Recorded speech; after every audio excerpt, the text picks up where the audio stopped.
বিসমিল্লাহিররহমানিররহিম। আসসালামু আলাইকুম সুপ্রিয় শিক্ষার্থীরা, কেমন আছো সবাই? আশা করি তোমরা সবাই ভালো আছো। আমরা অধ্যায় 3-এর গুণ অঙ্কগুলো পড়েছিলাম, তাই না? আমরা গুণ অঙ্ক নিশ্চয় বাসায় চর্চাও করেছি এবং আমি যেগুলো স্টেপগুলো দিয়েছি ওগুলোও তোমরা শেষ করেছো আশা করি। হ্যাঁ, গুণ অঙ্ক করতে কিন্তু কঠিন কোনো কিছু মনে হয়নি, তাই না? এটা কিন্তু করতে কিন্তু মজার। আর একটা কথা আমি কিন্তু ওদিন অনেকবার বলেছিলাম, যেটা হচ্ছে নামতা যারা পারো না ওরা নামতাটা খুব ভালো করে শিখে নিবে। হ্যাঁ, কারণ নামতা পড়তে ভুল হলে আমার গুণ অঙ্ক পুরোটাই ভুল হয়ে যায়। তো চলো, আজকে আমি পৃষ্ঠা 43-এ চলে আসলাম। পৃষ্ঠা 43-এ দেখো এখানে কিছু সমস্যা সমাধান আছে, আমরা এখান থেকে শুরু করছি। আর এই যে আসলে কিছু সহজ পদ্ধতির গুণ বা এখানে যেটা আছে খালি করে সঠিক সংখ্যা বসানো, হ্যাঁ, এইগুলো আসলে তোমাদের প্রয়োজন নেই, তো এই জন্য এগুলো আমি করাচ্ছি না। চলো আমি আজকে শুরু করছি 6 নং অঙ্কটি। তো সবাই নিশ্চয়ই বই খুলেছো এবং আমি প্রশ্ন করছি, তোমরা খেয়াল করো। তোমার কাছে 100 টাকার নোট রয়েছে, তোমার কাছে মোট কত টাকা রয়েছে? তোমার কাছে 100 টাকার নোট আছে, তাহলে 100 টাকার নোট মিলে মোট কত টাকা, এটা আমাকে বের করতে হবে। এখন আমি কিভাবে বের করব? 100 টাকাগুলো কি সব যোগ করব? কখনোই না। মনে করো তোমার কাছে আমি একটু সহজ উদাহরণটাই দিচ্ছি তোমাদেরকে। আমি সবসময় চেষ্টা করি ছোট ছোট উদাহরণ দিয়ে বোঝানোর জন্য। আমি বললাম যে তোমার কাছে 10টি 5 টাকার নোট আছে। তুমি কিন্তু এখন খুব সহজে আমাকে বলে দিবে কি এখানে 50 টাকা। হ্যাঁ, তাহলে 10টি 5 টাকার নোট কয়টি? 10টি। সরি, আমি প্রথমে বলছিলাম 5টি 10 টাকার নোট মনে হয়। আচ্ছা, 5টি 10 টাকার নোটই বলি আমি তাহলে। 5টি 10 টাকার নোট আছে, তাহলে 5টি 10 টাকার নোট। তো 10, আমি যদি 10 টাকার 5টি নোট পাশাপাশি রাখি, গুণটা আমার সহজ, তাই না? কিন্তু যখন এতগুলো হয়ে যাবে তখন কি আমি যোগ করে করতে পারবো? কখনই না। তো আমরা কিন্তু আবার ক্লাস 3তেও টাকা পয়সার অঙ্কগুলোতে শিখে এসেছিলাম কীভাবে টাকা বের করতে হয়, তাই না? মনে আছে তোমাদের? নিশ্চয়ই মনে আছে। আমাদের যে মুদ্রা, বাংলাদেশি মুদ্রা ও নোট নিয়ে একটা চ্যাপ্টার ছিল, ওটা তোমরা শিখেছি। তো আমরা জানি যখন নোট দেওয়া থাকবে এবং কয় টাকার নোট সেটা বলা থাকবে, কয়টি নোট বলা থাকবে, টাকা বের করার জন্য আমাকে কি করতে হবে? অঙ্কটাকে গুণ অঙ্ক করতে হবে। সে 10 টাকার 5টি নোট যখন বলেছি, 5-এর সাথে 10 গুণ করলে কত হয়েছে? 5×10 = 50, অর্থাৎ 10 টাকার 5টি নোটে 50 টাকা। এখন আমার প্রশ্নে আছে তোমার কাছে 100 টাকার নোট রয়েছে, তাহলে 100 টাকার নোট যেহেতু আছে, এটা আমরা কি করব? গুণ করলেই কি পাবো? উত্তরটা পেয়ে যাব। তা আমি লিখছি, দেখো 100 টাকার নোট, তাহলে 100 টাকার নোট সমান কত টাকা? নোট হচ্ছে 100টি এবং কত টাকা? 100 টাকা। তাহলে দুটোটা আমরা কি করব? গুণ করব। এই যে আমি এখন এখানে লিখছি, দেখো 100 গুণন 100। তাহলে এই দুটোটা গুণ করে এখন আমি কি কত টাকা সেটা পেয়ে যাব। আমরা রাশি গুণটা করি, যদি এটা সহজ পদ্ধতির গুণ আছে, আমি ওখানে যাচ্ছি না তোমাদের, এটাও কঠিন কিছু না। হ্যাঁ, আমরা রাশ লিখে কি করবো? সবসময় রাশি গুণটা করবো। শূন্যের সাথে শূন্য গুণ করলে 0, আবার এই শূন্যের সাথে 0 গুণ করলে 0, আবার এই শূন্যের সাথে 1 গুণ করলে কত? 0। নিচে একটা কি দিব? 0, যেহেতু পরের অঙ্কে চলে আসলাম। এই শূন্যের সাথে 0 গুণ করলে 0, আবার শূন্যের সাথে 0 গুণ করলে 0, শূন্যের সাথে 1 গুণ করলে 0। এর পরের লাইনে চলে আসলাম, সেজন্য আমাকে কয়টা শূন্য দিতে হবে? 2টা শূন্য দিতে হবে।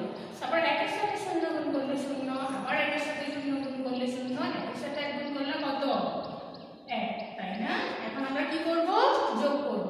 এখানে 0 বসবে, এখানে 0 বসবে, এখানে 0 বসবে, এখানেও 0, এখানে কত?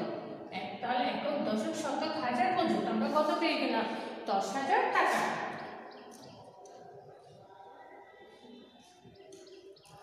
তো প্রশ্নে বলেছে যে তোমার কাছে মোট কত টাকা আছে, তাহলে তোমার কাছে মোট কত টাকা আছে? 10,000 টাকা আছে।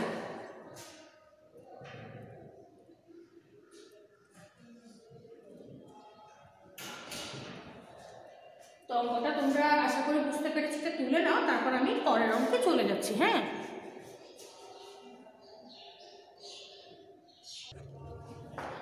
তারপর আসে 7 নং অঙ্কে চলে আসি। 37টি বক্সের প্রতিটিতে 500টি করে ক্রিকেট ম্যাচের টিকিট রয়েছে।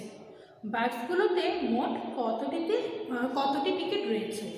দেখো 37, আমাকে বলছে বাক্সগুলোতে মোট কতটি টিকিট আছে। তাহলে বাক্সগুলোতে মানে কতগুলো বাক্স আছে সেটা আমাকে জানতে হবে, তাই না? তো কতগুলো বাক্স আছে আমার প্রশ্নে কিন্তু দেয়া আছে, কয়টি? 37টি। এখন আসো 37টি বক্স। এরপর আরেকটা কথা বলা আছে, প্রতিটিতে 500টি করে টিকিট আছে। প্রতিটিতে 500টি করে টিকিট মানে কি? প্রতি মানে কি আমরা জানি সবাই, তাই না? প্রতি মানে এক। তাহলে একটিতে টিকিট আছে কয়টি? 500টি। তাহলে একটিতে যদি 500টি টিকিট থাকে, 37টি বক্সে কয়টি টিকিট সেটাই আমাকে বের করতে বলেছে। আমি প্রথম লাইনটা এই যে লিখে রেখেছি, দেখো একটি বক্সে টিকিট আছে 500টি। কোত্থেকে লিখলাম? এই যে এই লাইনটিকে সাজিয়ে লিখলাম। তোমাদেরকে সবসময় এই ধরনের সমস্যা সমাধানের ক্ষেত্রে প্রশ্ন করে বুঝতে হবে কি জিনিস বের করতে বলেছে। হ্যাঁ, আমাকে এখানে টিকিটের কথা বের করতে বলেছে, কয়টি টিকিট। সেই জন্য আমি একটা লাইনটি সাজিয়ে এই যে 500টি এখানে লিখেছি। কয়টি? 3টাকে এ পাশে লিখেছি। হ্যাঁ, তাহলে একটি বক্সে টিকিট আছে 500টি। আর আমার মোট বক্স কয়টি? প্রথমেই দেওয়া আছে কয়টি? 37টি। তো 37টি বক্সে টিকিট আছে। তো 37টা বক্সে নিশ্চয় একটিতে যা আছে 37টি বক্স হলে আরো বেশি হবে, তাই না? টিকিটের সংখ্যা যখন আমাদের এরকম আরো বেশি সংখ্যা চলে আসবে তখন আমাদের কি করতে হবে? গুণ করতে হবে। আর একটা নিয়ম হচ্ছে, যখন আমাদের উপরের লাইনে 1 থাকবে, উপরের লাইনে কত থাকবে? 1 থাকবে। আর পরের উপরের লাইনে 1 থাকা মানে নিচের লাইনে বেশি সংখ্যা থাকবে। তো উপরে 1, নিচে যখন বড় সংখ্যা বেশি সংখ্যা থাকবে তখন সেই অঙ্কটা কি অঙ্ক হবে? গুণ অঙ্ক হবে। তার সংখ্যা করে ফেলি। আর লেখার ক্ষেত্রে নিয়মটা দেখো, এখানে যে সংখ্যাটা সেটা আমরা আনবো 500, আর যেহেতু গুণ অঙ্ক আমি গুণ দিলাম, আর আমার বক্সের সংখ্যা কত? 37। আমি এই যে 37 লিখলাম। তো আমরা কি করবো? তারপর রাফে গুণটা করে ফেলি। প্রথমে কত আছে? 500, আমি 500 লিখলাম। তারপর আমার বক্সের সংখ্যা 37, এটাও লিখলাম। এখন আমরা কি করব? গুণ করব। 7 শূন্য গুণে কত? 0। আবার 7 শূন্য গুণে 0। 5 7 গুণে কত? 35। পরের লাইনে গেলে কি দিতে হবে? 0 দিতে হবে। একটা 0 দিলাম। তারপর কি করব? 3 শূন্য গুণে কত? 0। আবার 3 শূন্য গুণে কত? 0। 3 5 গুণে কত? 15। এই যে লিখে। তারপর কি করি? আমরা যোগ করি, তাই না? এই যে 0, আবার 0, তারপর কত? এখানে 5। 5 এর সাথে 3 যোগ করলে কত? 8। আর এ 18,500। তাহলে 37টি বক্সে মোট কতগুলো টিকিট আছে? 18,500টি টিকিট আছে। সুতরাং 37টি বক্সে 18,500টি টিকিট আছে। এটাই হচ্ছে কি আমার উত্তর। আমি যদি এটা লিখে দেব, উত্তর 18,500 টিকিট। ওকে, তো আশা করি বুঝতে পেরেছো। তোমরা এটা তুলে নাও। হ্যাঁ,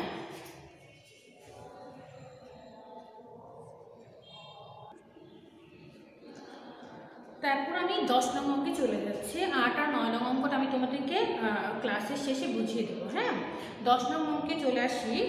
সবাই প্রশ্নটা খেয়াল করো। যদি তুমি একটি মাটির ব্যাংকে প্রতি মাসে 165 টাকা জমা, তবে 1 বছরে তুমি কত টাকা জমাতে পারবে? খেয়াল করো, এখানে প্রশ্নে দুটো জিনিস।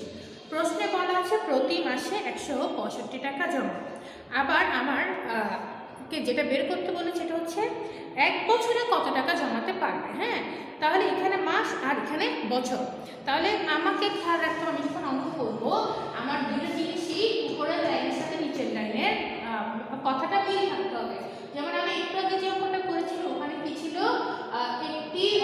একটি বক্সে টিকিট রয়েছে, তাই না?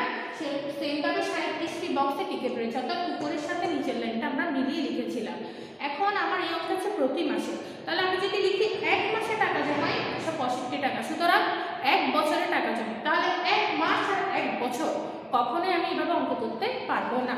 আমাকে দুটো একই নামে রাখতে হবে, অর্থাৎ মাস যেহেতু দেওয়া আছে আমাকে বছরটাকেও কোথায় নিয়ে যেতে হবে?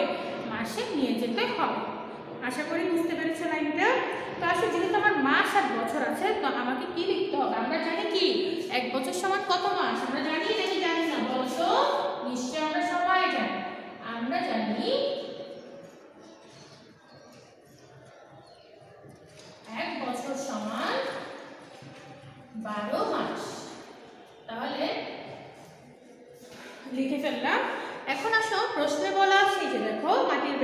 প্রতি মাসে 165 টাকা জমা। তাহলে প্রতি মাসে মানে কয় মাসে? এক মাসে, তাই না? এক মাসে টাকা এখানে যেহেতু জমাও আছে তুমি লিখতে পারো টাকা জমাতে পারি, যেহেতু নিচের লাইনটা আছে মিলিয়ে লিখতে পারো 165 টাকা।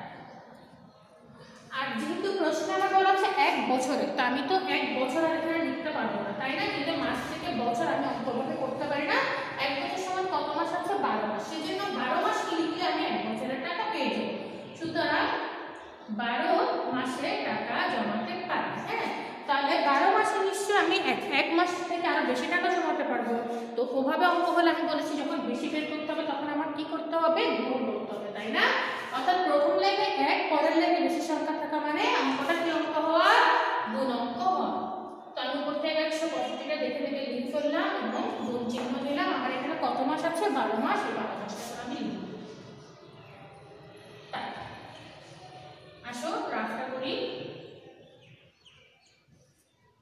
তোমরা এভাবে খাতার ডান পাশে সবসময় রাফ করবে। রাফ অবশ্যই করতে হবে এই ধরনের অঙ্কে। হ্যাঁ, রাফ ছাড়া উত্তর গ্রহণযোগ্য হয় না। আসো করি। 2 এর সাথে 5 গুণ করবো। 5 2 গুণে কত? 10। আমি 10 এর শূন্য লিখলাম, হাতে কত? 1। তারপর 2 এর সাথে 6 গুণ করবো। 6 2 গুণে কত? 12। আমার হাতে 1 ছিল, 12 এর সাথে 1 যোগ করলে কত? 13। 13 এর কত লিখলাম? 3। হাতে আমার আবার 1। 2 1 গুণে 2, 1 যোগ করলে কত? 3। লিখে ফেললাম। পরের লাইনে গেলাম। আমি পরের লাইনে যাওয়ার পর একটা কি দিব? শূন্য দিব। 5 1 গুণে 5, 6 1 গুণে 6, 1 1 গুণে 1। এখন আমরা যোগ করি। শূন্য 5 এর সাথে 3 যোগ করলে কত? 8। 6 এর সাথে 3 যোগ করলে কত? 9। আর 1 বসে গেল। কত পেয়ে গেলাম? 1980 টাকা। তাহলে এক বছরে আমি কি করতে পারি? এক বছরে আমি যেহেতু তোমার কথা বলেছো, অর্থাৎ এক বছরে তুমি কত টাকা জমাতে পারো? তাহলে লিখবো কি?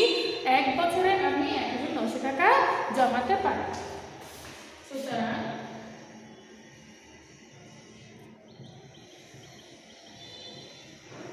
এক বছরে আমি 1900 টাকা জমাতে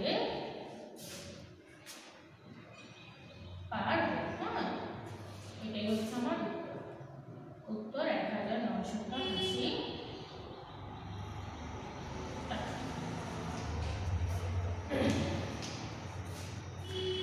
আশা করি এটাও তোমরা বুঝতে পেরেছো। গুণ অঙ্ক কিন্তু কি লাইনটা সাজাতে পারলে অঙ্কটা হয়ে যায়, তাই না? তো এটাও তোমরা তুলো না। আমি পরে তোমাদের 11 নম্বর অঙ্কটাও দেখিয়ে দিচ্ছি।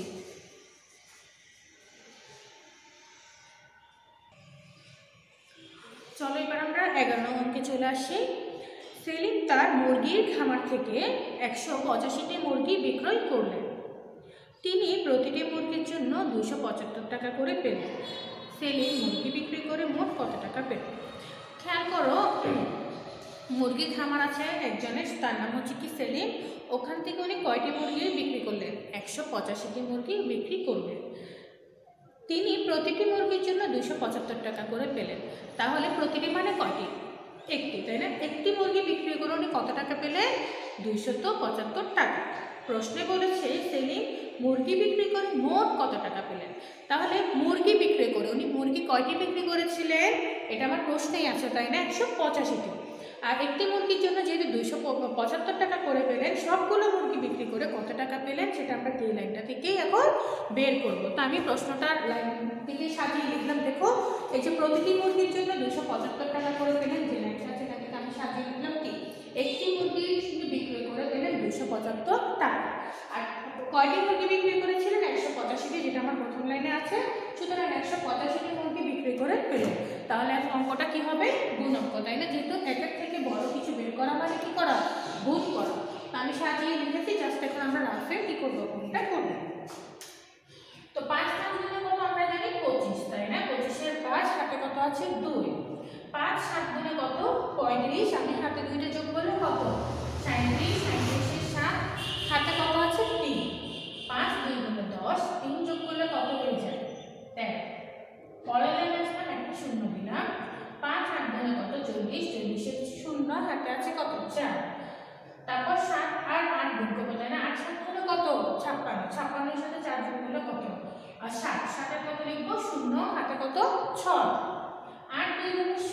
16 এর সাথে যদি আমরা 6 যোগ করি কত?